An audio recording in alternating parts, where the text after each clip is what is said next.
ಶಿವರಾಮ್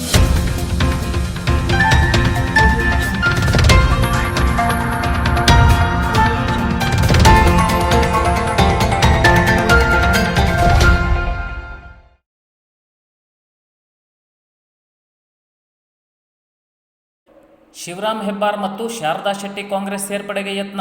ಉತ್ತರ ಕನ್ನಡ ಕಾಂಗ್ರೆಸ್ ಪಾಳೆಯದಲ್ಲಿ ಬಿರುಕು ಸಾಧ್ಯತೆ.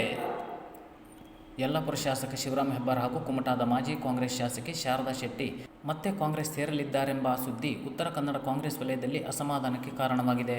ರಾಜ್ಯಸಭಾ ಚುನಾವಣೆಯಲ್ಲಿ ಹೆಬ್ಬಾರ್ ಅವರು ಪಕ್ಷದ ಅಭ್ಯರ್ಥಿ ಪರ ಮತ ಚಲಾಯಿಸದೆ ಪಕ್ಷದ ವಿಪ್ ಮೀರಿ ಬಂಡಾಯ ಸಾರಿದ್ದರು. 2019ರಲ್ಲಿ ಆಗಿನ ಕುಮಾರಸ್ವಾಮಿ ನೇತೃತ್ವದ ಜೆಡಿಎಸ್ ಕಾಂಗ್ರೆಸ್ ಮೈತ್ರಿ ಸರ್ಕಾರದ ಪತನಕ್ಕೆ ಕಾರಣವಾದ ಶಾಸಕರ ಬಂಡಾಯದ ಸಂದರ್ಭ ಹೆಬ್ಬಾರರು ಕೂಡ ಕಾಂಗ್ರೆಸ್ ತೊರೆದು ಬಿಜೆಪಿ ಸೇರಿದ್ದರು. ಇದೀಗ ಹೆಬ್ಬಾರ್ ಮತ್ತೆ ಕಾಂಗ್ರೆಸ್ ತೆಕ್ಕೆಗೆ ಬರಲು ಆಸಕ್ತರಾಗಿದ್ದರು. ಹಳಿಯಾಳ ಶಾಸಕ ಆರ್ ವಿ ದೇಶಪಾಂಡೆ ಮತ್ತು ಶಿರಸಿ ಶಾಸಕ ಭೀಮಣ್ಣ ನಾಯ್ಕ್ ಹೆಬ್ಬಾರರನ್ನು ಬಹಿರಂಗವಾಗಿ ಅವಕಾಶವಾದಿ ಎಂದು ಟೀಕಿಸಿದ್ದಾರೆ. ಜಿಲ್ಲಾ ಉಸ್ತುವಾರಿ ಸಚಿವ ಮಂಕಾಳು ವೈದ್ಯ ಮತ್ತು ಕಾರವಾರದ ಶಾಸಕ ಸತೀಶ್ ಸೈಲ್ ಹೆಬ್ಬಾರ್ ಅವರು ಕಾಂಗ್ರೆಸ್ ಸೇರಿದಲ್ಲಿ ಅವರನ್ನು ಬೆಂಬಲಿಸಲು ಸಿದ್ಧರಿದ್ದಾರೆ. ಈ ಗೊಂದಲವು ಅಂಜಲಿ ನಿಂಬಾಳ್ಕರ್ ಅವರ ಪ್ರಚಾರದ ಮೇಲೆಯೂ ಪರಿಣಾಮ ಬೀರಿದ್ದು ದೇಶಪಾಂಡೆ ವಿರೋಧಿ ಬಣ ಪ್ರಚಾರದಿಂದ ದೂರ ಸರಿದು ನಿಂತಿದೆ.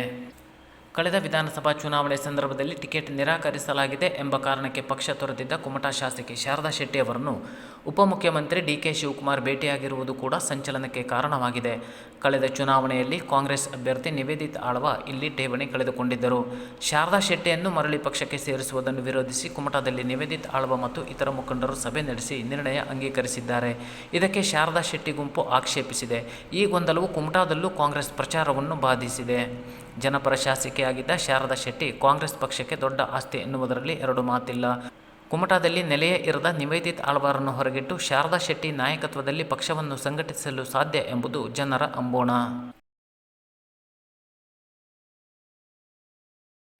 ಶಿರಸಿ ನಗರಕ್ಕೆ ನೀರು ಕೊಟ್ಟ ಮಾರಿಗದ್ದೆ ಭಾಗದ ನೂರಾರು ರೈತರಿಗೆ ನೀರಿನ ತತ್ವಾರ. ಮಾರಿಗದ್ದೆಯಿಂದ ಶಿರಸಿ ನಗರಕ್ಕೆ ನೀರು ಒಯ್ಯಲು ಕಟ್ಟಿದ್ದ ಒಡ್ಡಿನ ಮೇಲೆ ಮಾರಿಗದ್ದೆ ಕೆಳಭಾಗದ ದಂಟಗಲ್ಲಿನಿಂದ ಕಾನಸೂರು ತ್ಯಾಗಲಿವರೆಗೆ ಅಘನಾಶಿನಿ ನದಿ ಹರಿವು ಆಗದೆ ಹೊಳೆ ಜಾಗದಲ್ಲಿ ಬಂಡೆಗಲ್ಲುಗಳೇ ಎದ್ದು ಕಾಣುತ್ತಿವೆ. ಇದರಿಂದಾಗಿ ದನಕರುಗಳಿಗೂ ಕುಡಿಯಲು ನೀರಿಲ್ಲದಂತಾಗಿದೆ.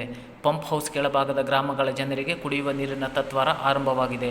ಇಲ್ಲಿನ ಜಾನುವಾರುಗಳು ಗುಳೆ ಹೋಗುವ ಅನಿವಾರ್ಯತೆ ಎದುರಾಗಿದೆ. ಮಾರಿಗದ್ದೆಯಿಂದ ಶಿರಸಿ ನಗರಕ್ಕೆ ನೀರು ಒಯ್ಯುವಾಗ ಸಾಕಷ್ಟು ಭರವಸೆ ನೀಡಿದ್ದರು. ಮುಖ್ಯವಾಗಿ ಸ್ಥಳೀಯರಿಗೆ ನೀರಿನ ಕೊರತೆ ಆಗದಂತೆ ಎಚ್ಚರಿಕೆ ವಹಿಸಲು ಒಪ್ಪಿಕೊಂಡಿದ್ದರು. ಮಾರಿಗದ್ದೆ ಪಂಪ್ ಹೌಸ್ ಕೆಳಭಾಗದ ಪ್ರದೇಶದಲ್ಲೂ ನದಿ ನೀರು ಇರುವಂತೆ ನೋಡಿಕೊಳ್ಳುವ ನಿರ್ಧಾರವೂ ಆಗಿತ್ತು.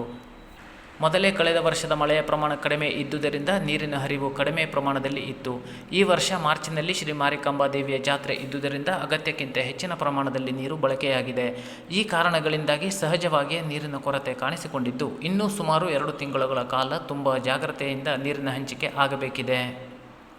ನಗರ ಪ್ರದೇಶಕ್ಕೆ ಸರಬರಾಜು ಮಾಡುವ ನೀರಿನ ಪ್ರಮಾಣವನ್ನು ಕಡಿತಗೊಳಿಸಿ ನಗರವಾಸಿಗಳಿಗೆ ಮಿತ ಬಳಕೆ ಮಾಡುವಂತೆ ಸೂಚಿಸಿದರೆ ಮಾರಿಗದ್ದೆ ಭಾಗದ ರೈತರಿಗೂ ಜಾನುವಾರುಗಳಿಗೂ ನೀರಿನ ಕೊರತೆ ತಪ್ಪಿಸಬಹುದು.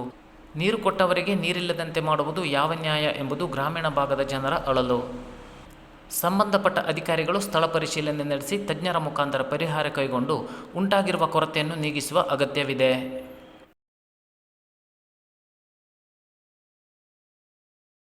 ಮುಂಡಗೋಡದಲ್ಲಿ ಗುಡುಗು ಸಿಡಿಲು ಬಿರುಗಾಳಿ ಸಮೇತ ಸುರಿದ ಮಳೆ, ಆಸ್ತಿ ಹಾನಿ, 5 ಜಾನುವಾರುಗಳ ಸಾವು. ಕಳೆದ ವರ್ಷ ಕಡಿಮೆ ಮಳೆಗಾಲವಾದ್ದರಿಂದ ನೀರಿನ ಕೊರತೆಯೂ ಕಂಡುಬಂದ ರಣಬೇಸಿಗೆಯಲ್ಲಿ ತತ್ತರಿಸಿದ್ದ ಮುಂಡಗೋಡ ಭಾಗದ ಜನತೆಗೆ ಮಳೆರಾಯ ಕಾಣಿಸಿಕೊಂಡು ತಂಪೆರೆದಿದ್ದಾನೆ. ಆದರೆ ಭಾರೀ ಗುಡುಗು ಸಿಡಿಲು ಸಮೇತ ಮಳೆ ಕಾಣಿಸಿಕೊಂಡಿದ್ದರಿಂದ ತಾಲೂಕಿನ ಹಲವೆಡೆ ಆಸ್ತಿಪಾಸ್ತಿಗೆ ಹಾನಿ ಉಂಟಾಗಿ ಜಾನುವಾರುಗಳು ಸಾವನ್ನಪ್ಪಿದ ಘಟನೆ ನಡೆದಿದೆ. ತಾಲೂಕಿನ ಪಾಳ ಪಂಚಾಯಿತಿ ವ್ಯಾಪ್ತಿಯ ಕಲ್ಲಕೊಪ್ಪ ಗ್ರಾಮದಲ್ಲಿ ಕಡದಗಿರಿ ಎಂಬ ರೈತನಿಗೆ ಸಂಬಂಧಪಟ್ಟ 4 ಆಕಳು, 1 ಹೋರಿ ಮೇಯುತ್ತಿದ್ದಾಗ ಸಿಡಿಲಿನ ಹೊಡೆತಕ್ಕೆ ಬಲಿಯಾಗಿವೆ. ಸ್ಥಳಕ್ಕೆ ಪಶು ಆಸ್ಪತ್ರೆಯ ವೈದ್ಯಾಧಿಕಾರಿಗಳು ಭೇಟಿ ನೀಡಿ ಮರಣೋತ್ತರ ಪರೀಕ್ಷೆ ನಡೆಸಿದ್ದಾರೆ. ಪಿಎಸ್ಐ ಪರಶುರಾಮ್ ಮಿರ್ಜಿಗಿ ಭೇಟಿ ನೀಡಿ ಪರಿಶೀಲಿಸಿದ್ದಾರೆ ಎಂದು ತಿಳಿದುಬಂದಿದೆ.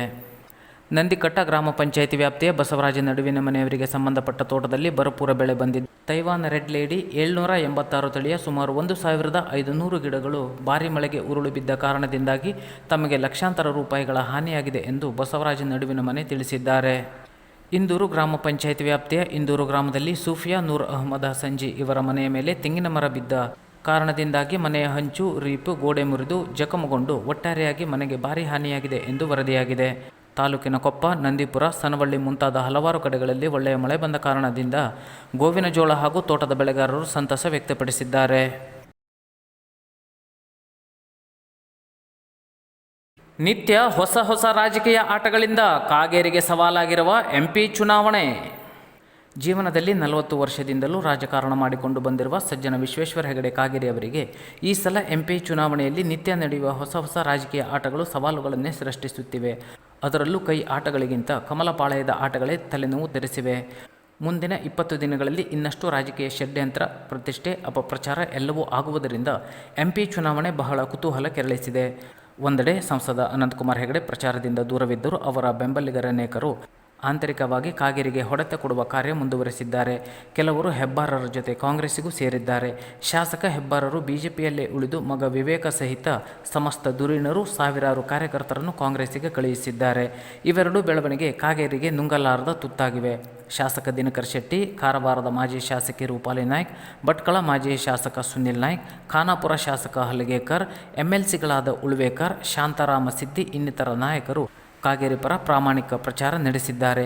ಹೆಚ್ಚಿನ ಮುಖಂಡರು, ಕಾರ್ಯಕರ್ತರು ಕೆಲಸ ಆರಂಭಿಸಿದ್ದಾರೆ. ಒಂದಿಷ್ಟು ಅತೃಪ್ತರು ಕಾಗೇರಿ ವಿರುದ್ಧ ಹೊಸ ರೀತಿಯಲ್ಲಿ ಅಪಪ್ರಚಾರ ನಡೆಸಿದ್ದಾರೆ. ಆದರೆ JDS ನಾಯಕರು ಮೈತ್ರಿಯಂತೆ ಕಾಗೇರಿಯ ಬೆನ್ನಿಗೆ ನಿಂತಿದ್ದಾರೆ.